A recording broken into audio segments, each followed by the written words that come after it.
Hello दोस्तों। आज railway के बच्चों के लिए बहुत ही खुशखबरी का दिन है क्योंकि रेलवे ग्रुप डी ने अपना नोटिस जारी कर दिया है। जैसा कि आपको पता था कि 23 जनवरी से इसके फॉर्म भरे जाने थे, ऑनलाइन होने थे, तो आज रेलवे ने अपना एक नोटिस जारी कर दिया है। ठीक, तो इसमें ये कौन सा सर्टिफिकेट, नोटिस नंबर कौन सा, CEN नंबर 08/2024। तो देखते हैं इसमें क्या क्या दे रखा है, क्वालिफिकेशन क्या रखी है, एज क्या रखी है, या फिर ITI लागू है या हटा दिया गया 10th वालों के लिए, या फिर वैकेंसी कितनी है, सब चीज़ों को हम बारीकी से देखते हैं। तो इसने एप्लीकेशन के बारे में दिया है कि जो डेट पब्लिश होगी, एप्लीकेशन जो आएगी वो डेट पब्लिश कब हो जाएगी, आपका 22 तारीख में आपकी डेट पब्लिश हो जाएगी एप्लीकेशन की। ठीक, आगे इसने दिया ओपनिंग, फार्म कब से भरने शुरू कर दोगे आप, 23 तारीख से आप फार्म कर भरना शुरू कर दो, 23 जनवरी से फार्म ऑनलाइन होने शुरू हो जाएंगे। क्लोजिंग डेट क्या रखी है, तो क्लोजिंग डेट रखी है इसने 22 फरवरी इसने क्लोजिंग डेट रखी है। तो इसने ये दे रखा है कि कल इसका नोटिस आ जाएगा, आज 21 तारीख है, कल 22 में इसका नोटिस आ जाएगा और 23 से आपके फार्म भरने शुरू हो जाएंगे। ठीक, और 22 फरवरी तक इसके लास्ट डेट रहेगी। तो आगे इसने दे रखा है कि एज क्या रहेगी या फिर वैकेंसी कितना है, तो ये सब देखते हैं। तो इन्होंने बोल रखा है कि पे ग्रेड कितना है आपका, 18,000 सैलरी है जो। ठीक, इसके बाद जो एज है वो 18 से 36 वर्ष है, 18-36 वर्ष तक के बच्चे इसे भर सकते हैं। एज रिलैक्सेशन अच्छा मिला हुआ है क्योंकि ये कोरोना काल में भी निकला था, और इसके 18-36 आप बच्चे भर सकते हैं मैक्सिमम। और वैकेंसी, बस थोड़ा यहाँ परेशानी है कि वैकेंसी कितनी है, सिर्फ 32,438 वैकेंसी हैं, जो बहुत ही कम वैकेंसी, लगभग ये 70,000 तो होनी जरूरी थी। ठीक, अब देखते हैं आगे क्या होता है, बढ़ती हैं या नहीं बढ़ती हैं, लेकिन अब तो नोटिस आ गया तो संभावना कम है, लेकिन प्रोटेस्ट करोगे तो हो सकता है बढ़ भी जाए। तो आगे दे रखे, आगे देखते हैं कि पेज नंबर 8, हाँ यहाँ पे देखो इसने फिजिकल क्या दे रखा है। तो फिजिकल आपको A2 वाले भी इसे अप्लाई कर सकते हैं, जिनका A2 स्टैंडर्ड लेवल है फिजिकल का, 6/9 है, जिनकी आई कितनी है, 6/9। ठीक, और इसमें आगे दे रखा है A3 वाले भी इसमें अप्लाई कर सकते हैं, B1 वाले, B2 वाले, C1 और C2 वाले, ये सब कैंडिडेट जिनका मेडिकल स्टैंडर्ड A2 A3 और B1 B2 और C1 C2 है, ये सभी बच्चे इसमें अप्लाई कर सकते हैं। ठीक, अब यहाँ पे देखते हैं एज रिलैक्सेशन। आप नोटिफिकेशन को मैं इसे डिस्क्रिप्शन में डाल दूंगा इसका लिंक, आप वहाँ से निकाल कर इसका पढ़ लेना, एज रिलैक्सेशन किस हिसाब से मिला है। ठीक, यहाँ पे दे रखा है एज के बारे में, पेज नंबर 10 पर आप जाओगे तो एज के बारे में आपको मिलेगा। तो इसमें लेवल 1 में 18 से 33 है, लेकिन रिलैक्सेशन की वजह से कितना मिल गया आपको, 18 से 36 हो गया है। 18 से 36 तक के बच्चे इसमें फॉर्म भर सकते हैं। ठीक, बाकी इसमें दे रखा कैटेगरी वाइज, आप उसे देख सकते हैं। आगे देखते हैं, पेज नंबर 23 को देखते हैं एक बार। ठीक, पेज नंबर 23, तो यहाँ पर एग्जाम के बारे में दे रखा है कि एग्जाम में कौन कौन से सब्जेक्ट आने होंगे, और ये भी यहाँ से क्लियर होगा कि इसमें एक एग्जाम हो गया, 2 एग्जाम होगा। ठीक, यहाँ पे प्रोसेस दे रखी है, रिक्रूटमेंट प्रोसेस क्या क्या है। तो आपका फर्स्ट नंबर पर क्या होगा, कंप्यूटर बेस्ड टेस्ट होगा जिसे बोलते हैं CBT। तो CBT का पहले सेंस से बना हुआ था कि ये 2 एग्जाम होने हैं, कितने होने, 2, CBT 1 CBT सेकंड, नहीं, इसने क्लियर कर दिया कि CBT सिर्फ एक ही होगा, एक ही एग्जाम होगा। दूसरा दे रखा है, उसके बाद PET होगा, फिजिकल होगा, इसके बाद डॉक्यूमेंट वेरिफिकेशन होगा, और इसके बाद मेडिकल एग्जामिनेशन होगा। ठीक, तो जो वो सेंस से बना हुआ था, लोग बागों को एक वायरल नोटिस हुआ था कि CBT 2 कर दिए हैं ग्रुप डी में, और ऐसा पिछले ग्रुप डी में हुआ था जो 2019 की थी, उसमें भी हुआ था बाद में एग्जाम टाइम पर 2 CBT होंगे, लेकिन वहां पे प्रोटेस्ट करा था बच्चों ने, तो वहां पे एक ही CBT हुआ था। अब यहाँ पे भी कुछ दिन पहले भी वायरल हुआ था कि CBT 2 होने ग्रुप डी में, लेकिन नहीं, रेलवे ने क्लियर कर दिया कि CBT कितने होंगे, सिर्फ एक CBT होगा। ठीक, एक के बारे में दिक्कत है। दूसरे नंबर पे फिजिकल होगा, फिर डॉक्यूमेंट वेरिफिकेशन, फिर मेडिकल होगा। मेडिकल के बारे में मैंने बता दिया कौन कौन भर सकते हैं, A2 A3 और B1 B2 और C1 C2 वाले भर सकते हैं। A1 वाले, इसमें A1 वाले तो सभी में भर सकते हैं, लेकिन जिनका मेडिकल स्टैंडर्ड लो है वो भी इसमें भर सकते हैं। A1 वाले ज़्यादातर किसी में ALP में मेडिकल स्टैंडर्ड मांगा जाता है। ठीक, आगे दे रखा है कंप्यूटर बेस्ड टेस्ट, CBT के बारे में दे रखा है। तो CBT में होना क्या क्या है, तो इसमें दे रखा है कि 90 मिनट आपका एग्जाम टाइम रहेगा, और इसमें आपके 100 क्वेश्चन होंगे। कितने क्वेश्चन होंगे, 100। जनरल साइंस के कितने रहने, 25। मैथमेटिक्स के कितने रहने, 25। और जनरल इंटेलिजेंस रीजनिंग के कितने रहने हैं आपके 30। और इसके बाद जनरल अवेयरनेस करेंगे 20। इसमें क्या रहेगा, करंट रहेगा, और जो जनरल अवेयरनेस में करंट और जो आपका ज्योग्राफी पॉलिटी, ठीक, इकोनॉमिक्स वगैरह, इनमें से एक एक दो दो क्वेश्चन बनेंगे। इसमें मैक्सिमम पोर्शन करंट का ही बनता है, मैक्सिमम पोर्शन कमेंट का बनता है। आपको कवर करने का टॉपिक होता है ये, क्योंकि यहाँ से कितने नंबर का बनना है, 80 नंबर का तैयार हो रहा है। ठीक, चलिए नेक्स्ट। तो यहाँ पे आपको एग्जाम को पता चल गया कि एग्जाम में कौन कौन से सब्जेक्ट आएंगे।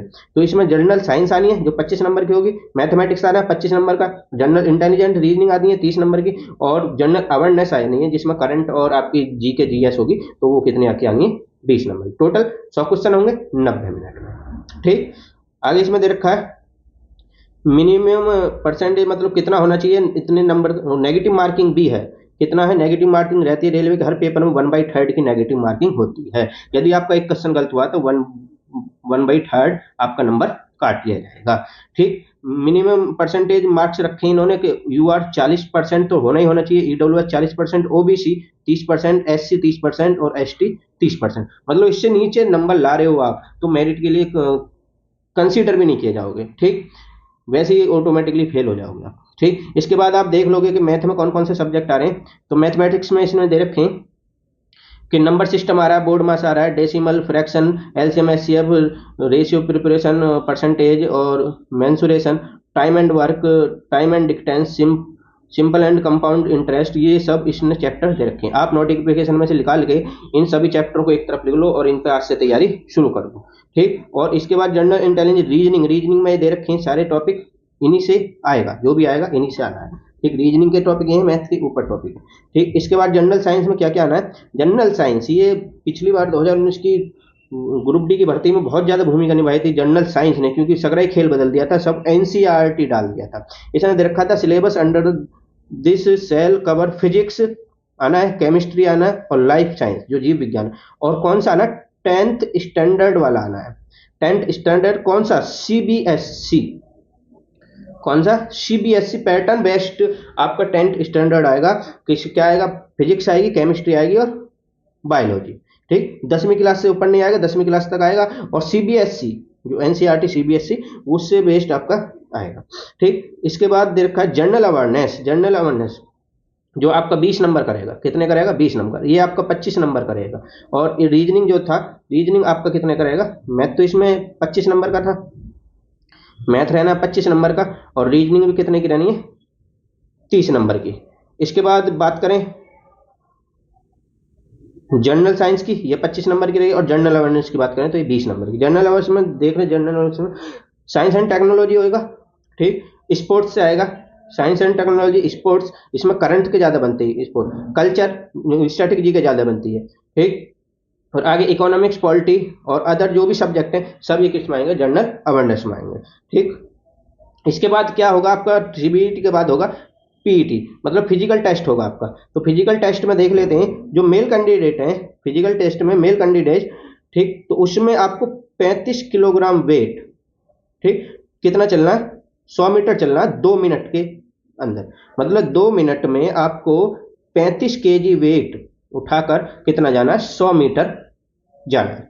ठीक, 100 मीटर आपको जाना है। ठीक, 2 मिनट में 35 किलोग्राम, किसको, मेल कैंडिडेट को। और जो यहीं भी बात कर लें फीमेल कैंडिडेट को सिर्फ 20 किलोग्राम वेट उठाना है, वो भी 2 मिनट में कितना जाएंगे, 100 मीटर जाएंगे। एक पैरामीटर ये है। दूसरा पैरामीटर क्या रखा है इन्होंने कि 1000 मीटर दौड़, आपको जो लड़के हैं 1000 मीटर दौड़ 4 मिनट 15 सेकंड में आपको पूरा करना है, 4 मिनट 15 सेकंड। और वहीं फीमेल को कितने में करना है, 1000 मीटर दौड़ 5 मिनट 40 सेकंड में पूरा करना है, तब आपके जाके पीईटी क्वालिफाई होगा। नॉर्मल है, पिछली बार 2019 में मैंने फिजिकल दिया था, मेरे 0.5 से रुक गया, वहां पर नहीं हुआ क्लियर।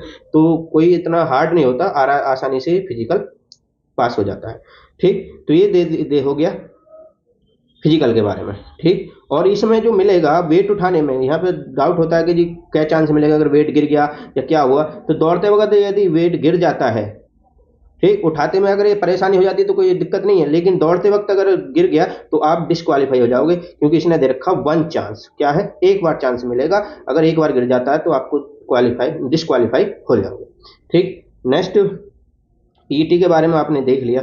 अब इसके बाद बात करते हैं हम कि एग्जाम जो आईटीआई को लेकर विरोध चल रहा था, आईटीआई है या फिर हाई स्कूल लगेगा, तो इसके बारे में हम देखते हैं कि आईटीआई लागू क्या है या हाई स्कूल। ठीक, तो ये बहुत बड़ा सेंस से बना हुआ था और आज इसने रेलवे ने क्लियर कर दिया। तो आपका नोटिस में जो जाकर देखोगे 50 पेज नंबर 50 पर, तो वहां पर दे रखा है। ठीक, यहाँ पोस्टों के बारे में दे रखा, कौन कौन सी पोस्ट आएंगी, और क्वालिफिकेशन के बारे में दे रखा है।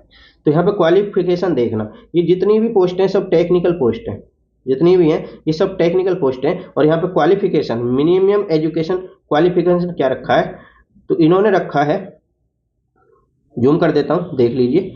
तो इन्होंने क्या रखा है, 10th पास, और यहाँ पे क्या लगा दिया, और अगर यहाँ पे प्लस होता तो साथ में चलता, लेकिन और है तो अलग। 10th पास और आईटीआई, 10th पास और आईटीआई और इक्विवेलेंट और नेशनल अप्रेंटिस, जो आपने अप्रेंटिस कर रखी है सर्टिफिकेट एनसीवीटी, जो आपने आईटीआई का अप्रेंटिस कर रखा है आईटीआई से, वो भी इसमें लागू है। तो इसमें दे रखा है 10th या क्या होना चाहिए, आईटीआई या अप्रेंटिस। तो इसमें सभी को या कर दिया है, मतलब इनमें से तीनों में से जिसके पास भी जो भी हो वो इस फार्म को भर सकता है।